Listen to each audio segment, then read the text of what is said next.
This is the Weighing In Podcast with Rick and Gina. This podcast is a collaboration between Gina's program, HMR Weight Loss and Lifestyle Coaching, and Next Step Lifestyle Coaching. In this episode, we discuss how easy it is to rationalize giving into food temptations, and we start with a few examples shared by our members. So Randy shared the following. Let me know if you can share my screen, and I'll make sure that our viewers can see this if people are actually watching this on YouTube. I can see it. Yeah, so this is one of those Costco type stores. We don't have to review everything she said, but I just like a couple of her observations. This store was so tempting with discounted food items. It's not just how many there are, but they're discounted too. So much chocolate, so many cookies. The old me would have bought it all. And I did walk up and down a few times telling myself, oh, mom would like these cookies. Yeah. I don't even want to go past that. But isn't this like the perfect combination of the environment throws temptations at us and then this natural inclination to sort of come up with ways to maybe rationalize or justify buying them, not let alone eating them? Well, plus, aren't they on sale because it's clear, like it's after the holidays? Perfect. I mean, so there's another reason to do it. Well, it's half off. Yes. Yeah. I mean, there's just so many different ways that you could. Mom would like this. By the way, the official original Little Debbie disaster story, she bought the Little Debbie cakes for her brother. They weren't for her. They were for her brother. Right. She was like, look at what a great person she was being. And then it just turns into a complete disaster. Yeah. And that makes it even more of a disaster because there's the judgment coming in. I'm a horrible human. I bought this for someone else, and I kind of a person does that. She was very aware. She stepped out. At some point, we'll go through the official blow by blow on the Little Debbie disaster. But one of her great things that she did, so she bought multiple groceries. She was going in to buy a few herbs. That was literally her reason for going to the store. Couldn't sound more innocent, right? Right. So ended up buying those for her brother. And then when she got to her office, brought all of the bags up. The only one bag needed to be refrigerated, which was the herbs. She said nothing else could have stayed in the car, but she brought it up anyway. Yeah. You know, I think, fear of people breaking into the car to maybe steal those Little Debbie cakes. That's funny. So what other excuses, promises, we were calling it in our sessions, the internal green light of rationalization. We all do it. We all have our different ways of doing it. We come up with excuses, promises. Let me give you a couple that people had shared, and then I have one more example that another member shared, a little bit less obvious than the Costco example. So we have my mom would like these, green light. Yeah. I'll do more PA to offset this. Yeah, that's a big one. I've said that one myself many times. Yeah, that's a trap, though. Oh, that's a trap. You can't outrun. That's what I call them, traps. Yeah. Like a mind trap. How about this one? This is maybe the iconic example. I'll make up for this tomorrow. Yeah. Right. Yeah, just another version of I'll start my diet tomorrow. Yes. Yeah. Or tomorrow's not coming, but Monday. Yeah. Start the diet Monday. Or where are we right now around New Year's? Oh, New Year's. Everything's going to be different come New Year's. We had one member who shared one which was half tongue in cheek, but basically fell under the heading of not my fault. Right. And he said, my wife, it's my wife brings the food in. Right. She's the problem. Right. Which kind of subtly sets you up as not being responsible if you fall into the a little bit of a victim there, kind of thing. I like I hear like I deserve it. I deserve it. Yes. One. That's loaded. That's a sneaky one. Yeah. And then the other one is this isn't the right time. This just isn't the right time. I've got so much going on and the kids and those are, so gives you a green light to just kind of do what you want. Yeah. Isn't it funny? Our brains pick the one that works the best. Yeah. If it's, I deserve it, in that moment, we believe Yeah. that we really deserve it, like wholeheartedly. We buy into whatever it is. And then, but then the light, the clarity of clear thought after it's over. And it's like almost always, oh, how did I let that happen? Right. Yeah. Right. And then I would also add to one that I think is going to give people back a little bit more agency is that I hear people say things like, there's just nothing I could do about it. There was just nothing I could do, almost like literally just helpless throw in the towel. And that's just an awful feeling. And of course you're going to just default Yeah. to the easy or the things you know. I Yes. would say the easier, just the things you know.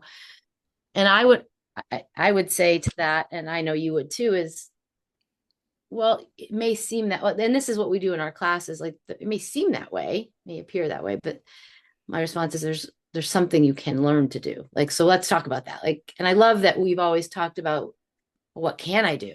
Yes. What is there that I can do in the face of all of this noise and confusion and all the judgment and the mind stuff? And I think that's really important takeaway for people is there's always something you can do.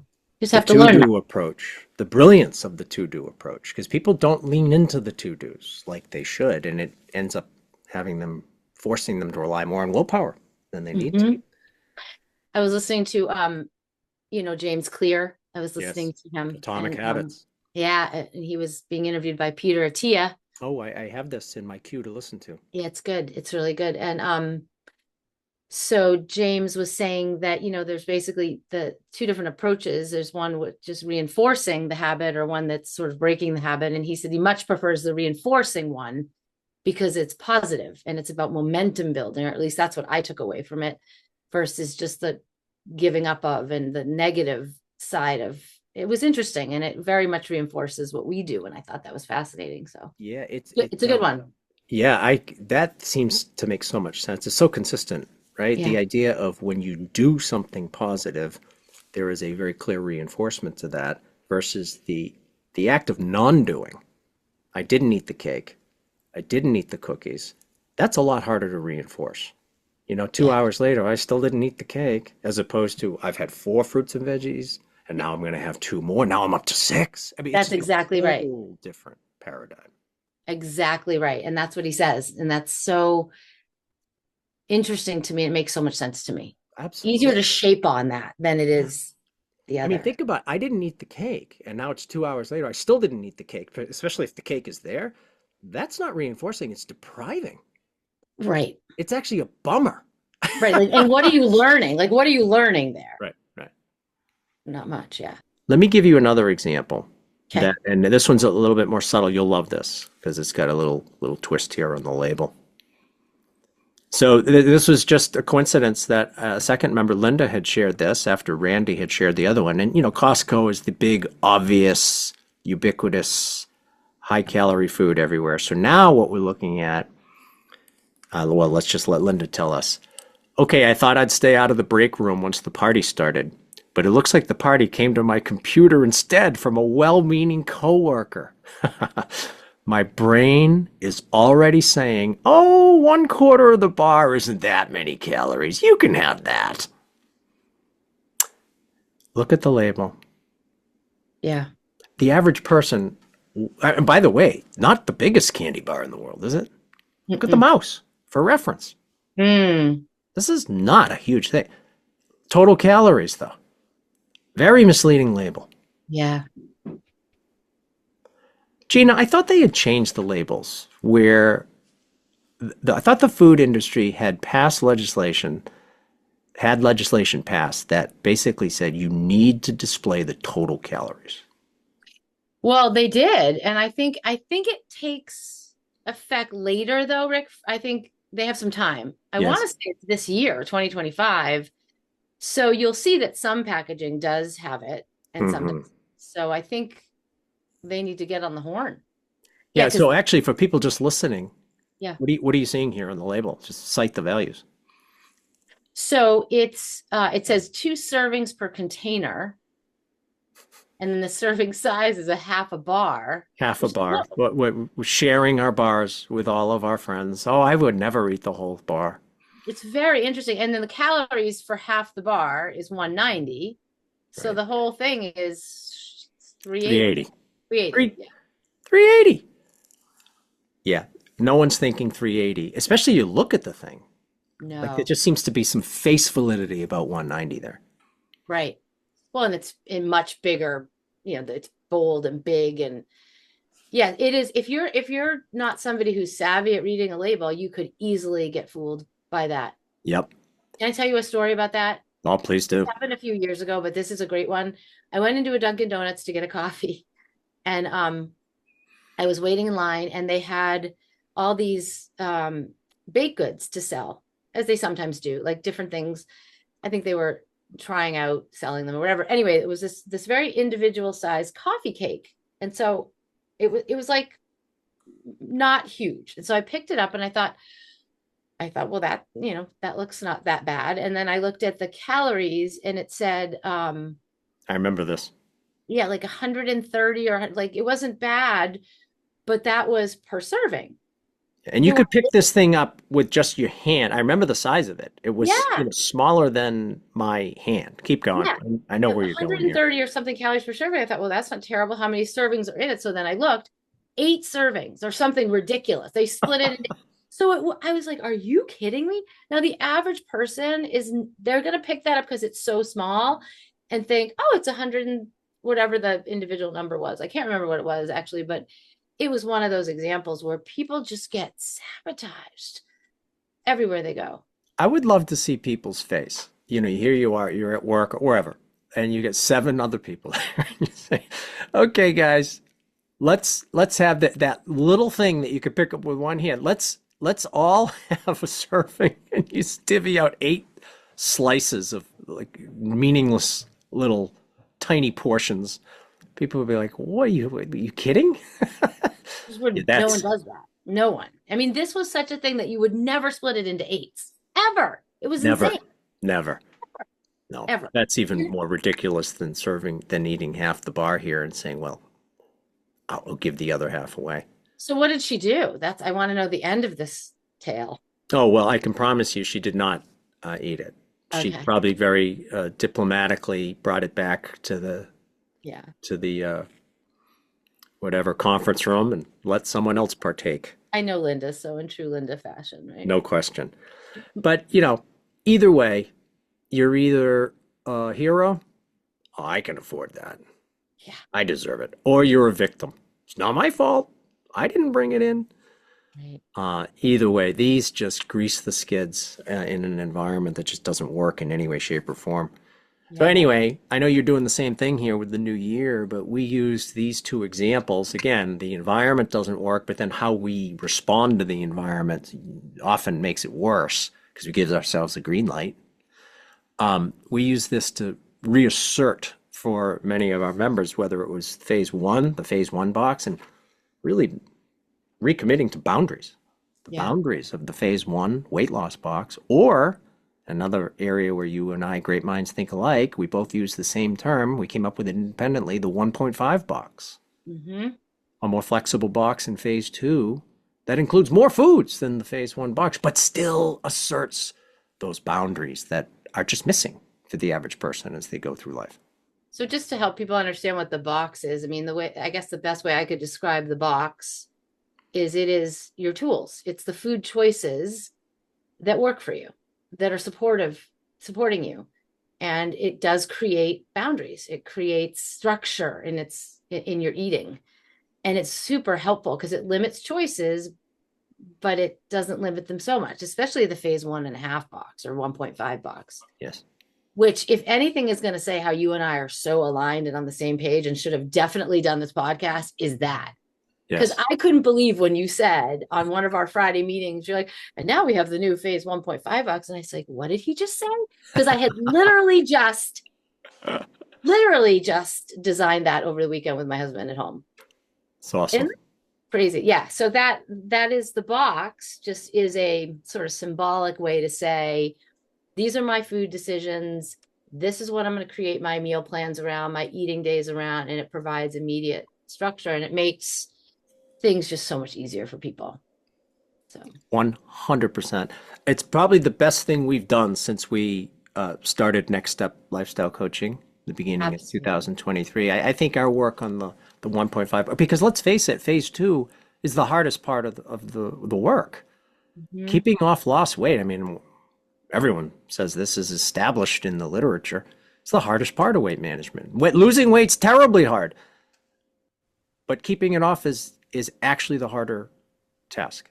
Yeah, absolutely. Absolutely. I agree with you. And I think it's been really helpful to have, I think it's realistic too, Mhm. because it's more in tune with people's lifestyles. So, yeah. Oh, real quick, I wanted to just share two. We've been talking about the little ways we kid ourselves. So I've got two. Bill shared one with me, and then I shared one back to him. We've been sharing this with our members. So the whole idea of the internal green light of rationalization, right? So Bill, when I said, Bill, do you have any examples? And he looks at me, he goes, pancakes. I said, so really, so what allowed you to, in the moment feel justified and rationalize having them? Because, you're never eating pancakes and having the calories be low. It's just not going to happen, right? Right. Well, he said, first of all, he looked at this, there was no fat in the pancakes. So there's one little health halo, zero fat. Remember the snack wells phenomenon? Yeah. His Yeah. second justification was they were high protein Oh, I know what pancakes. he's talking about. Yeah. Yeah. So there's a second health halo. And Hmm. then the third one, if that wasn't enough to have him feeling virtuous, he threw a banana in there. So there he was. And of course, he had way more than he wanted. And the calories were way higher than he anticipated. But it Yeah. was all made just so easy in that moment because they were zero fat, higher in Mhm. protein, and I'll throw a Mhm. healthy banana in on top of it. Yeah. It's just Yeah. It just makes it all the more confusing. Great example. The health halo, boy, that's a whole, that could be an entire podcast for oh, us. 100%. Yeah. That's because I think one of the things that one of the goals I have in this podcast with you, Rick, is to just help people cut through all of the the noise, the food noise and the misinformation, disinformation, whatever you call it, out there that exists about diets and food. And I think that health halo is one of those. It's a good place to start. Totally. I would also, your members are in action. They come to you to stay in action and to get back in action if they Hmm. fall off their Hmm. effort. Same with mine. Same with Bill's. Yeah. So I would hope that listening to this podcast can just reinforce staying in action during the week. If they're attending coaching sessions, between sessions, and just really reinforce what they're up to and who they want to be as it relates to Yeah. their lifestyle choices, their weight management, and their health management. Yeah. Can I share a positive story? Because we've been talking about all these disasters and calories, and Yeah. I just think it's always good to have a throw positive. So when you ask me to think about people and stories in my class, I just think of this gentleman who is in my program and he drives, I'm in Massachusetts and he drives all the way from Connecticut each week, which is pretty cool. Wow. How many miles? Well, it takes him about an hour and a half. I don't know, I'm bad That's with a miles. real commitment. Yeah, so very committed. And he's also and I know he wouldn't mind me saying this, he just turned 79, so he's, not a young guy. But anyway, long story short, he lost 80 pounds in the program. And the reason he joined, his why was that he was on three different blood pressure medications that he wanted to come off them. So anyway, long story short, he's lost the weight and he's off of them, and he is just a completely different person. And I think it's just such a good example of what the work we do with people, what can happen, and that it's never too late ever. Or talking about all the judgments and the reasons and the things that get in the way. That's a big one. I'm too old. What's the point? And it is never too late. We have several members in their 80s, actually. Yeah, I think that's pretty cool and just a good We have a message. ballroom dancer Ah, in her 80s.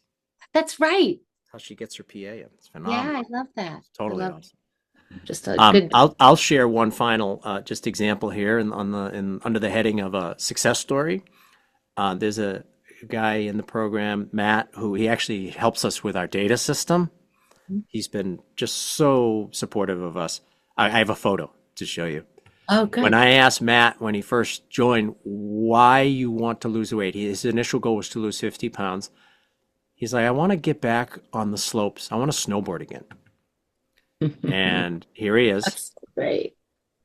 Yeah. And he lost more than the 50 pounds. And this was a text. He sent me this glorious photo coming straight from the cover of Snowboarding Weekly. Yeah, It right. looks like it anyway. It's a It glorious photo. does. Park City, Utah, too. That's beautiful. Yeah. For And him. it was so great to be going down the mountains, back going down the mountains. This trip has inspired me to lose even more weight. So, mission accomplished. Couldn't snowboard, a passion. Now he's doing it again. And it's just one of 1,000 examples of things that we see in the program that Yeah. people are able to do by So making fun. positive lifestyle choices and So fun. doing the work, basically. Yeah. Yeah. The best. I love those stories. Yeah. So that's a good one to end on, I think. I think And so. let's Yeah. just invite people again to send an email with any feedback whatsoever. If you have questions, if you have comments, anything, we'd love to hear in any of your thoughts. The weighing in podcast at gmail.com. Yes. Love Awesome. to hear from you. Great. All right, Gina. Great to see you. Great to talk to you. Awesome. This was fun. We'll do it Yeah. again for sure. Till next time. Alrighty. Bye.